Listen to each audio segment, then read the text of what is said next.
Swamiji, when we act in the field, one feels elated when one is showered with praises, and one, seem to feel very humiliated, deflated when one faces criticism. So this is what we actually observe in society, not only in the society, but in ourselves also.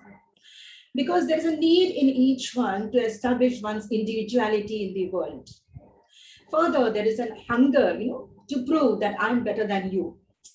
So there are expectations from the actions, either from the family members or from the society, or even from within ourselves. How to deal with them all, Swamiji? Yeah. See, to convert action into yoga, as you said, the change of attitude is required. So this, what is the total change of attitude we require is beautifully brought out in verse 30 of chapter 3. So verse 30 of chapter 3 is the essence of the entire chapter. So if you know this one verse, we know the whole Karma Yoga. Whole Karma Yoga principle is contained in this one verse. I'll just briefly give that verse. The one who wants to really become a Karma Yogi, meaning one who wants to convert actions into a means of spiritual growth, rather than keep actions as a binding factor, first he should have this viveka. So I'll just tell the verse first. Mayi sarvani karmani sanyasya adhyatma chetasa nirashir nirmamo bhutva yudhyasva vigatachvara.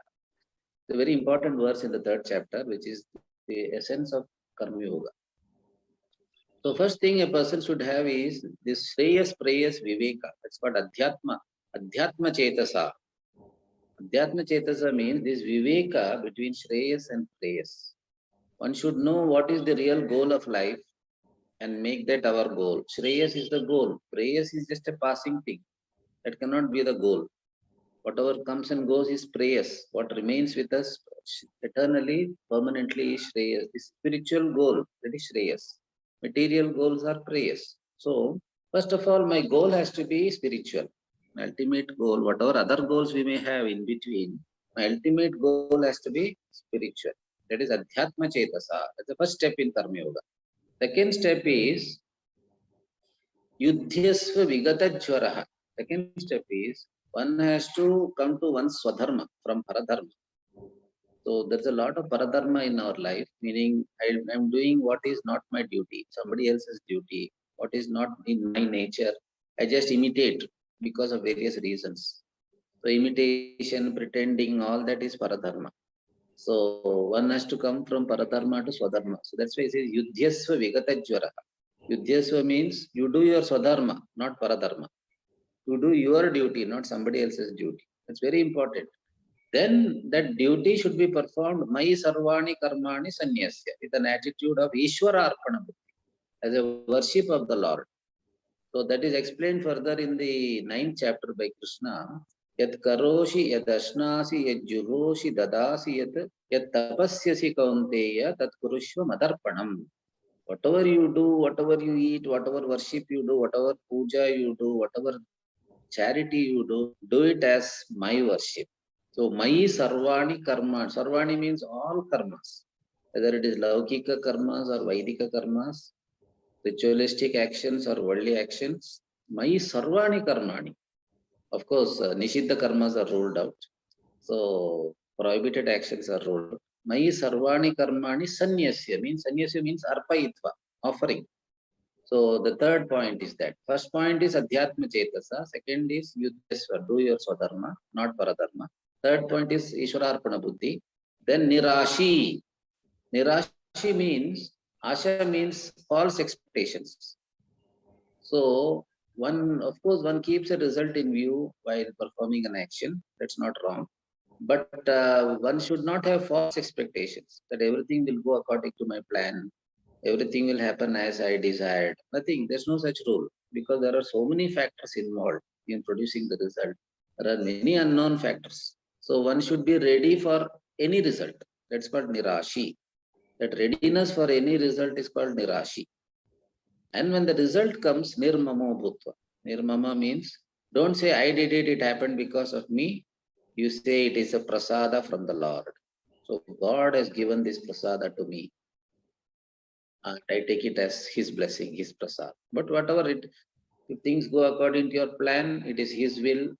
Whatever if things don't go according to your plan, that is also His will only. So nirmamo bhutva yudhyasva vigatajvaraha, of course, with a calm mind, without brooding over the past or worrying about the future, being totally in the present. So being totally in the present is what Gurudev says, let your mind be where your hands are while working. So mind should be totally absorbed in the present. That's why in the 6th chapter, while talking about meditation, first Krishna talks about Karma Yoga, because without Karma Yoga one cannot meditate. One who has not done Karma Yoga cannot meditate. So what is Karma Yoga? He defines beautifully. Anashrita karma palam karyam karma karoti yaha sannyasi cha yogi cha.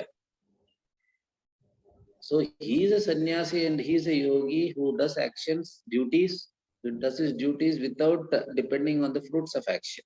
He is a sannyasi as well as a yogi. He is a sannyasi because he has given up attachment to the fruit of action, and he is a yogi because his mind is totally absorbed in the action without brooding over the past or worrying about the future. The total absorption of the mind in the action is called chitta samadhana. So that converts it into meditation.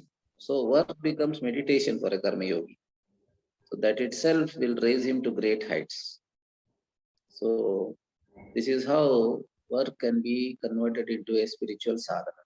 So one can enjoy the work straight away. One can have joy straight away without waiting for something to happen in future. Very beautiful, Swami. So enjoy the work and be happy. Very Don't let not your happiness depend on the fruit of action which will come in the future. Yeah, it is this dependency on the fruits that make one elated and deflated. Yes. Yeah, we have to be ready for any results when we undertake any action. Very beautiful, sir.